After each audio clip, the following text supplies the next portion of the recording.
మంచి మిత్రుడు. ఒక ధనిక వర్తకుడికి ఒక కొడుకు ఉండేవాడు. అతడి చుట్టూ పనికిమాలిన స్నేహితులు చేరారు. ఇది గ్రహించి తండ్రి తన కొడుకును అడ్డమైన వాళ్లతోనూ స్నేహం చెయ్యవద్దని చాలాసార్లు హెచ్చరించాడు.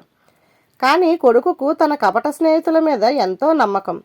అందుచేత అతడు తండ్రి మాటలు వినిపించుకోలేదు. కొన్నాళ్లకు వర్తకుడు తన కొడుక్కి గుణపాఠం నేర్పాలని, నాయనా, మనం వర్తకం మీద దూర ప్రయాణం పోవలసి వస్తుంది. మన రత్నాలు ఎవరి వద్ద దాస్తే బాగుంటుంది అన్నాడు. కొడుకు తన ఆప్తమిత్రుడి పేరు చెప్పాడు. తండ్రి అనుమతితో అతడు రత్నాల పెట్టెను తన మిత్రుడి వద్ద ఉంచాడు. కొన్నాళ్ళు అయ్యాక తండ్రి కొడుకులు వ్యాపారం ముగించుకొని తిరిగి వచ్చారు.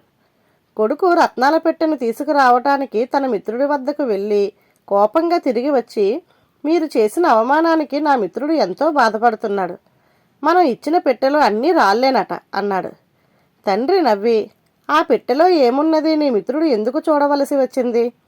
నిజంగా రత్నాలే ఉంటే ఏం చేసి ఉండేవాడో గ్రహించలేదా? నేను నా మిత్రుడి వద్ద కూడా ఒక రత్నాల పెట్టెను దాచాను, వెళ్ళి తీసుకురా అన్నాడు.